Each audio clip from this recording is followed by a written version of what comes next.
Eu fiz essa palestra no Congresso de Psiquiatria da APEC, da Associação de Psiquiatria Cearense, há alguns dias, e eu fiquei com vontade de publicar alguns pontos aqui que não deu tempo de desenvolver quando eu estava dando a palestra, né? Em primeiro lugar, eu trabalho com autismo já faz um tempo bem considerável, faz praticamente 30 anos. Comecei a trabalhar com autismo, eu tinha 20, agora eu tenho 50, vou fazer 50 no dia 26 de maio. Comecei a trabalhar com autismo em outubro de 1993, no ano que eu fiz 20 anos. Já faz um bom tempo. Quando eu me formei em psicologia, eu já tinha 30, já não era mais o futuro da nação, já era um problema social nessa época, como gosta de dizer a minha amiga Celiane.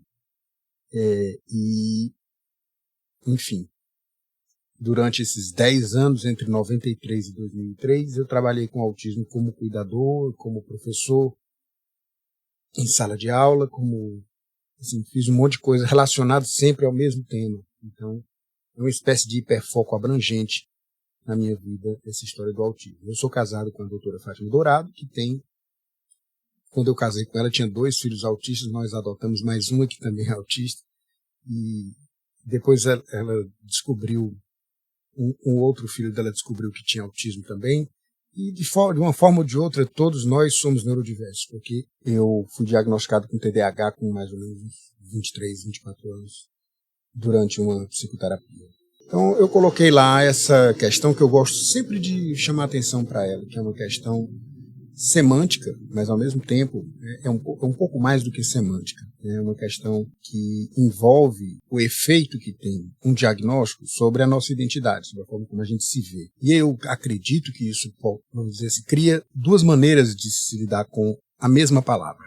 O mesmo signo apontando para 2 direções diferentes. Uma é o uso pragmático, clínico, que se faz dessa palavra quando se define autismo como um transtorno. Que o foco é sempre nas dificuldades, sempre nas oportunidade, no sofrimento, né? Porque o objetivo é mitigar o sofrimento quando se faz uma elaboração clínica e estatística, como é a definição de um transtorno hoje em dia, né? Que é muito fenomenológica e estatística, mais do que procurar causas ou fazer indagações existenciais. A definição de um transtorno no manual nosológico moderno visa principalmente definir o tratamento. Por outro lado, do lado do paciente, quando ele recebe esse diagnóstico, ele termina tendo uma coisa de identidade, né? Uma alteração na autoimagem, na forma como ele se vê, na medida que ele recebe um diagnóstico, e começa a entender como se vê daquela maneira descrita clinicamente e adiciona componentes que são da própria elaboração e da elaboração dos pares, na medida em que eles vão trocando ideias e formando comunidades na internet. Então, de uma certa maneira, nós temos 2 autismos com uma área larga de interseção entre esses 2 campos, digamos assim, de significado. O autismo, então, clinicamente é definido como um grupo de condições, não é uma coisa só, né? Tem início precoce e se caracteriza por dificuldades de comunicação social e também padrões restritos e estereotipados de comportamento e interesses, alterações de processamento sensorial, coisas que a gente vê nos manuais nosológicos mais modernos, como o DSM-5, texto revisado, e também a Classificação Internacional de Doenças, a 11ª edição. Tem um componente poligenético muito forte, que não pode dizer que é um só gene, mas um grupo de genes que caracteriza o autismo, né? Tem uma herdabilidade entre 70% e 90%, dependendo do estudo, mas não tem um marcador biológico. A gente não sabe exatamente o que causa o autismo, assim. E aí isso às vezes cria uma situação em que a gente, vamos dizer assim, fica vulnerável a elaborações outras que não as embasadas no conhecimento empírico, baseado em evidências, testável. E aí eu não estou me referindo só à questão genética, né, mas à questão dessa interface entre genética e ambiente, um campo hoje conhecido como epigenética, que tem, vamos dizer assim, acho que ele tem facilitado bastante a comunicação entre o meu campo de trabalho, que é a psicoterapia, e o campo de trabalho de um pesquisador, biólogo, médico. A neurociência, de forma geral, ela tem sido conduzida de maneira interdisciplinar graças a essas descobertas fascinantes sobre a interação entre planos de análise totalmente diferentes, que eram considerados antes formas de ver diferentes e que hoje são formas complementares de ver o mesmo assunto. Esse é um desenvolvimento que eu acho fascinante na ciência relacionada à saúde mental na nossa época, né? E, enfim, o diagnóstico é principalmente comportamental, né? Não existe um teste, não existe uma coisa que a gente diga com certeza, digamos assim, que algum tipo de exame que você pudesse fazer, né, porque não tem um marcador biológico específico. A prevalência é estimada em 1%, mas esses números estão velhos, né? Em 2023, agora, recentemente, o CDC lançou uma pesquisa, mostrou aí uma pesquisa, demonstrando que é 1 a cada 36 nascidos vivos, né?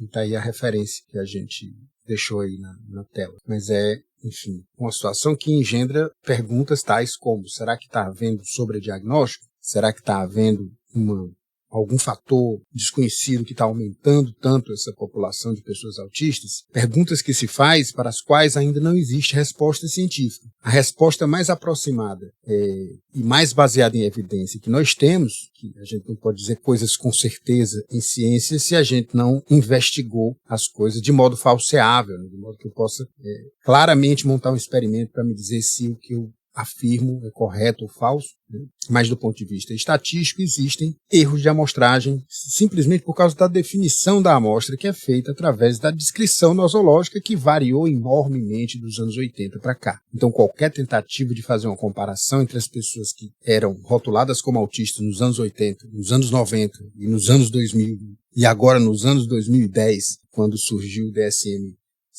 e agora nos anos 2020, quando nós estamos pesquisando formas de autismo muito mais sutis e que são contempladas já pelos manuais nosológicos, mas que provavelmente precisem de uma descrição mais precisa, com a qual clínicos e pesquisadores vêm se batendo e elaborando e reelaborando para poder interagir de maneira mais satisfatória com a sua clientela.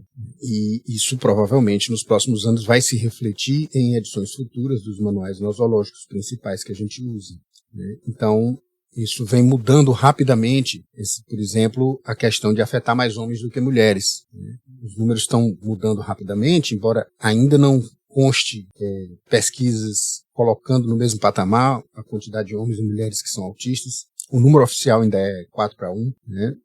Mas nós temos notado a presença de um autismo, especialmente nas mulheres, mas não é exclusivo delas, essa forma de autismo, que a pessoa demonstra ter uma flexibilidade na performance social, demonstra ter uma performance social mais fluida do que se observa nos casos mais clássicos de autismo, mesmo nos que antes eram chamados de síndrome de Asperger, mas aquela pessoa, ela cansa muito mais facilmente de interagir socialmente. E isso provavelmente ocorra porque ela usa áreas do cérebro que são mais custosas energeticamente para a execução de atividades que propiciam essa performance social, que as pessoas que não são autistas usam outros tecidos cerebrais muito mais automáticos, muito mais primitivos e profundos, e, portanto, muito menos custosos em termos energéticos, né? Então é como se elas, em vez de sentir o caminho, perceber o caminho, ver o caminho, elas pensam o caminho,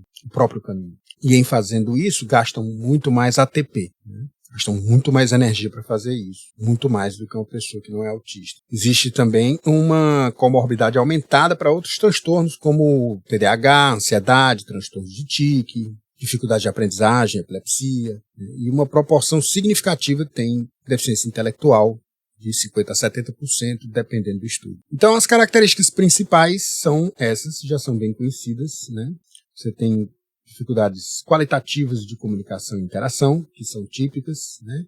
Que envolvem uma certa rigidez na execução do comportamento social, na interação social, envolve o uso de padrões rígidos e não facilmente corrigíveis ao longo do tempo, ao longo do fluxo da interação, uma desmodulação sensorial que não estava nos manuais anteriores a essa edição mais nova, tanto do CID-11 quanto do DSM-5, um fator importantíssimo, como nós vamos ver, na determinação do autismo, e um padrão repetitivo de atividades que, juntando essas três coisas, a gente tem hoje como dizer que o autismo é uma dificuldade principalmente de se antecipar a eventos, e especialmente eventos de natureza social.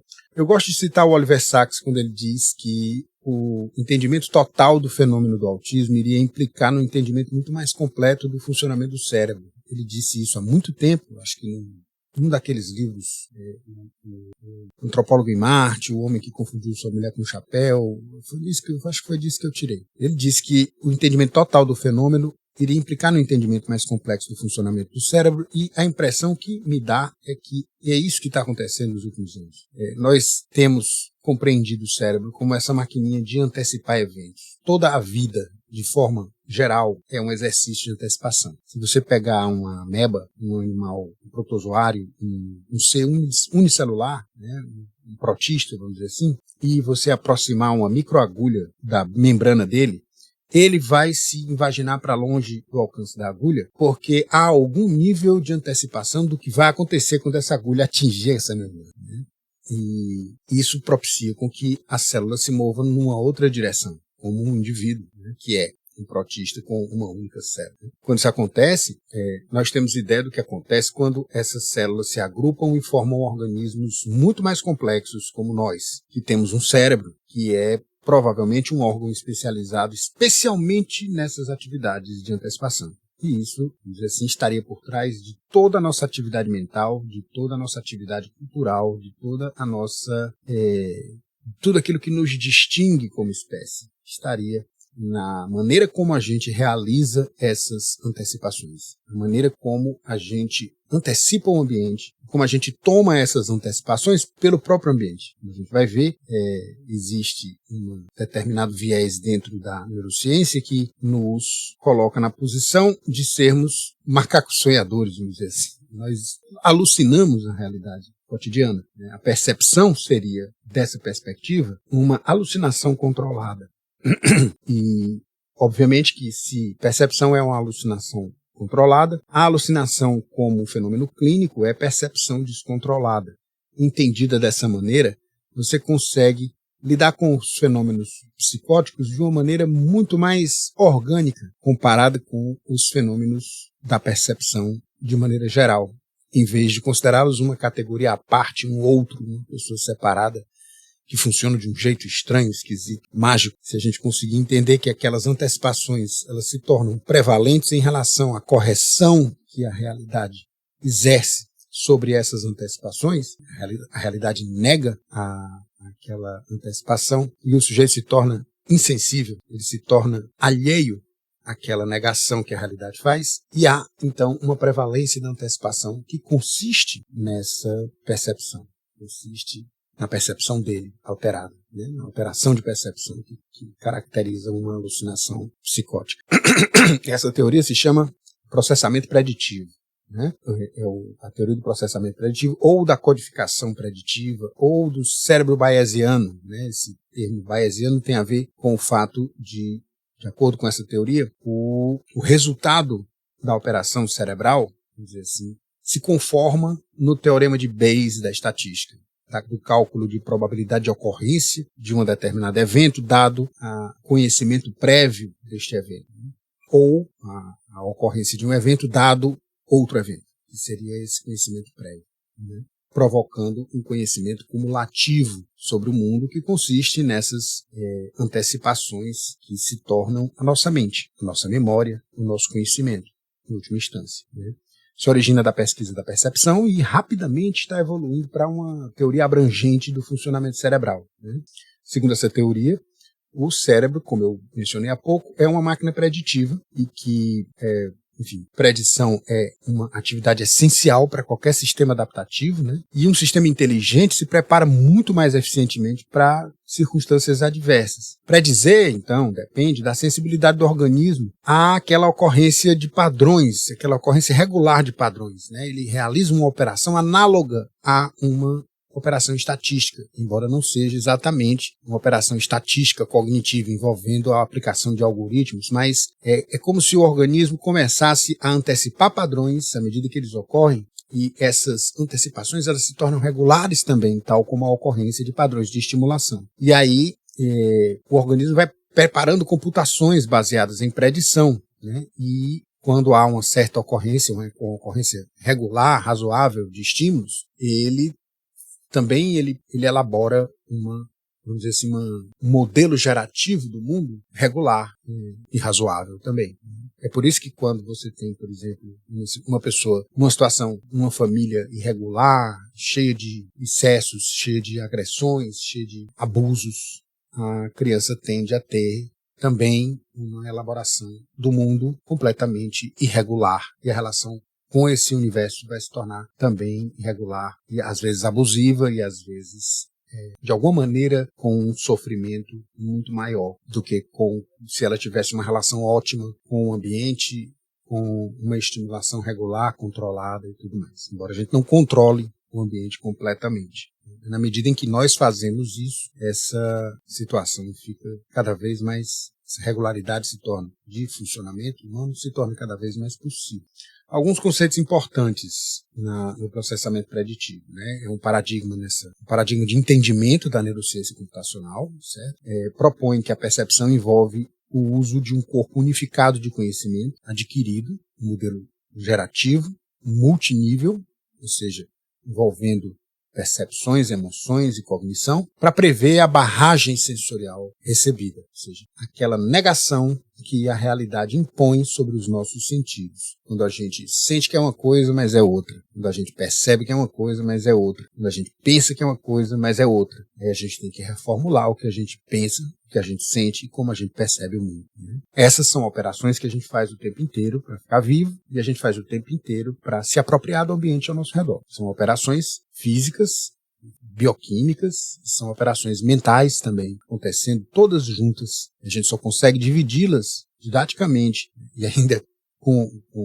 esforço, porque elas são parte de uma mesma operação, que é simplesmente o fluxo da vida. Então, essas predições, elas acontecem de uma maneira hierárquica, e tanto de maneira top-down, de cima para baixo, quanto de maneira bottom-up, ou de baixo para cima. Bottom-up significaria o ambiente trazendo informações para nós. A teoria clássica, por exemplo, da percepção, ela vai se focar num conceito mais de baixo para cima.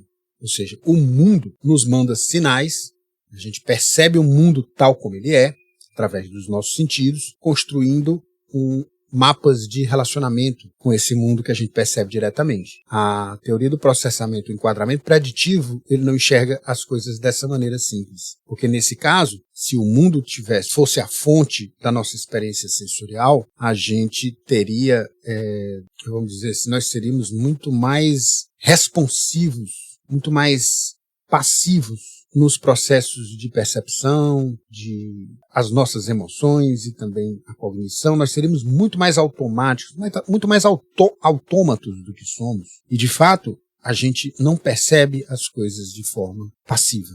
E daqui a pouco eu vou demonstrar isso através de uma ilusão de ótica. Eu faço isso sempre. Quem já assistiu o meu canal aqui já viu eu fazendo 1000 vezes essa demonstração, certo? A gente tem a ideia de que, longe de ser um processo passivo, perceber que, vamos dizer, é a base da mente, né? É um processo ativo de criação de hipóteses sobre as causas dos estímulos. Então o cérebro está tentando ativamente adivinhar o que acontece fora da cabeça. E ele tem para isso dados de natureza elétrica e química, né, transmitidas pelos nervos, até esse centro de processamento molhado que é o cérebro, né?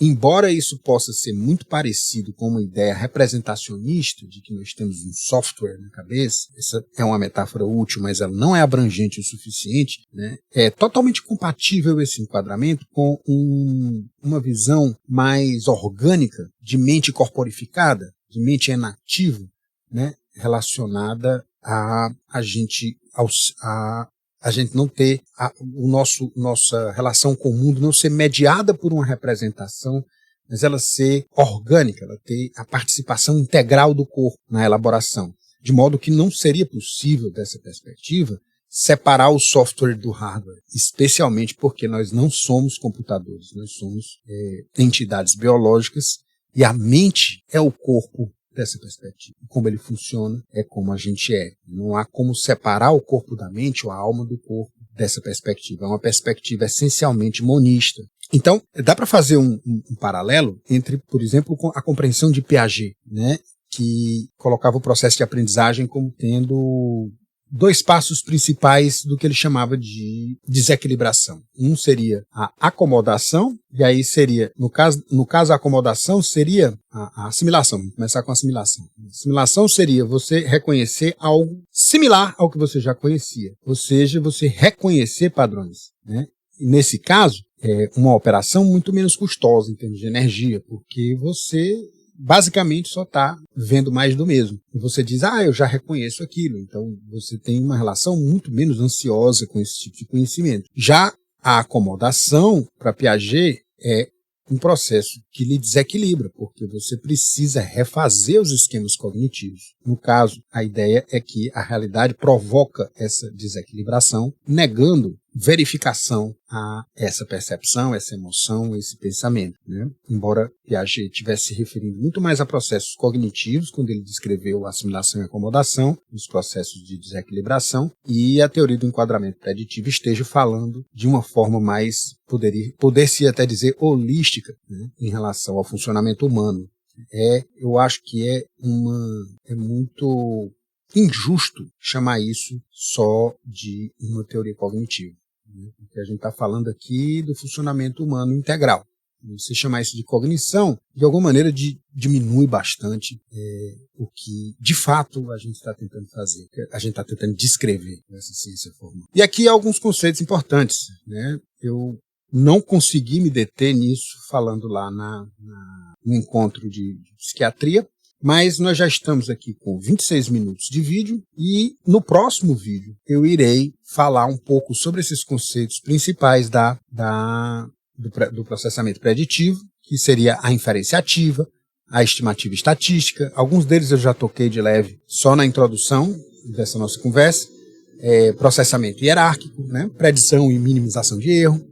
A inferência bayesiana, de fato, essa equação que vocês estão vendo nessa imagem aqui embaixo, aqui, essa equação aqui, a equação bayesiana, né, é o teorema de Bayes, né, que calcula a probabilidade de A dado B, né? E aí ele diz que é a probabilidade de B dado A vezes a probabilidade de A sobre a probabilidade de B. Esse é o teorema de Bayes, e é óbvio que o nosso cérebro não calcula isso. Ele faz a conformação final, o resultado final dos processos de predição se conforma aos resultados do teorema de Bayes. É o contrário.